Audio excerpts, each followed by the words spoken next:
Jai Gurudev, everybody. Hope you are all doing good and enjoying Swamiji's knowledge sessions. Last week we got few questions, so today Swamiji is going to answer those questions. We will come to the first question. Jai Gurudev Swamiji, how to control mind?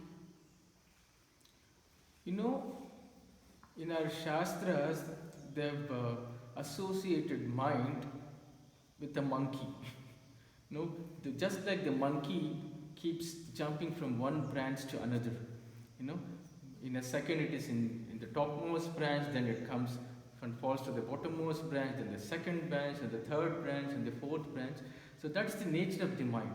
The nature of the mind is to keep jumping from one branch to another. In the sense, is to keep oscillating between the past and the future. It remembers certain events and then another event. So that's the nature of the mind. So I remember a story one of my friends was saying. So he was traveling, he was actually trekking in a forest, and suddenly a monkey came and snatched away his belonging. And the monkey went high up the branch. It climbed the tree and went high up the branch. So this person tried everything. Hey, stop it! Stop! Stop jumping! Give the bag to me! Give the bag. But the monkey wouldn't budge at all. So then he thought about an idea. He picked up a banana from his another bag, and then he showed the monkey the banana. So the monkey, what he did is, as soon as it saw the banana down, it dropped the bag down, it picked up the banana, and then this guy got the bag back. So the mind always wants something to hold on to. In our case, the mind needs a banana. What is banana in our case? It is sadhana, seva, satsang. So when we are with sadhana, when we are in seva, when we are in the company of truth, the mind naturally comes to the present moment. And doing seva, keeping ourselves busy, the mind stops oscillating between the past and the future, and it comes back to the present moment. Similarly, sadhana, the practice of pranayama, kriya, meditation, those things bring the mind to the present moment. So the important thing to realize is we need not get banana from anywhere. So the mind is always constantly running after unconditional love, pleasure. And if we realize that unconditional love or pleasure is within us, which is the true purpose of sadhana, to take the mind towards it, then the mind automatically comes back. Then we can have a say over the mind. Thank you. Oh, that was a nice story, Swamiji. We can remember, like we both the mind. Great. Okay. Now, how to be cool in life? People always say chill out, be cool. But how? Let's look at the other way around. How to worry in life. If you know how to worry in life, then obviously, or if you know how not to worry in life, then you'll automatically be cool. Now, what stops us from being calm, being cool, being chill out, is we hold on to something. We hold on to people. We hold on to their words. We hold on to their behavior. Or we hold on to some situation. Oh, that should not have happened this way. This should not happen this way. Or we hold on to things. Now we want that position. We try to hold on to certain things like the position, or the cars, or the money, or whatever. So holding on to people, situation, and things stops us from being cool. That creates a lot of tension in the mind. That creates a lot of worry in the mind. So once we know how to let go, then automatically we'll be cool. If you have observed in your class, the one person who is always smiling and laughing, he doesn't care for anyone. He doesn't take life or studies seriously. Isn't it so? He's just chill. He's just automatically there. He's always smiling and laughing. So in the same way, try not to take things so seriously. Learn to let go. Once we learn to let go, automatically we'll be cool. That's too cool. Answer, Swamiji. Okay, we'll go to the next question. How does the other people's thoughts and imagination affect us? How to get over from this? No, we need not actually get over from. See, other people or imagination, in life we actually think our life creates thoughts, but in fact it is the other way around. Our thoughts create life. Now I have an iPad in my hand. Somebody thought about this iPad, somebody imagined about this device, and therefore now we are able to enjoy it. Right? So we need not actually worry about other people's thoughts and imagination. Some things are good, some things are bad. But one thing, not to get affected by other people's thoughts or imagination or vibration is, one thing I always practice is Om Namah Shivaya. Now it acts as an armor around you. It acts as a protective guards, protective armor around you. So when you say chant Om Namah Shivaya, the mantra protects you. It acts as an armor around you. So by chanting Om Namah Shivaya, you are doing two things. One is protecting yourself, and if somebody says something, somebody thinks bad about you, just say Om Namah Shivaya, remember, you are just blessing them. So by just chanting this beautiful mantra every day, Om Namah Shivaya, we can control ourselves, we can protect ourselves, not to get affected by other people's behavior. Okay, the next question. Swamiji, why it is difficult to love and treat everybody equally? No, you need not treat and love everybody equally, but you can definitely love and treat everyone uniquely.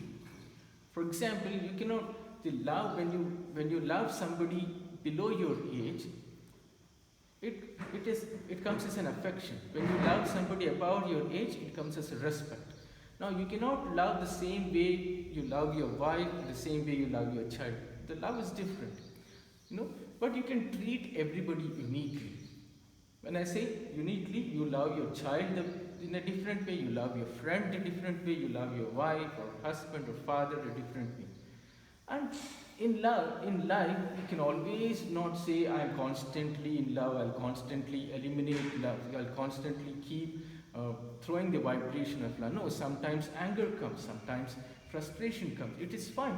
These are all the colors of life. Being emotional is fine. But important thing is not to get carried away by those emotions. If you're constantly in love, then love starts boring you. So little bit of things like emotional, anger, frustration, it's fine. It's only there for you to make you realize how important love is. Remember, opposite values are complementary. So when you're in struggle, then you can appreciate love. When you're in disturbance, then you can appreciate happiness even more. So that's the way life is. So don't try to constantly keep loving everyone, treating everyone equally. No, just go by your gut feeling. No? Okay. Next question is from Dia, Bangalore. Swamiji, when I am devoted to God, Guru, I cannot devote time, energy and love to other people like my family and friends. How to balance this? In the Narada Bhakti Sutra, the divine love, it is said that the divine love brings fulfillment in all other relationships.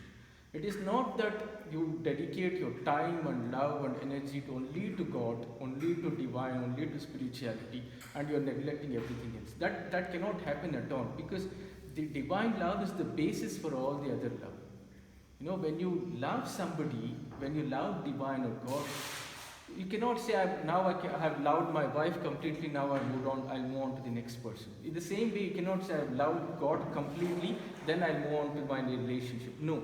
Love is infinite, love is endless.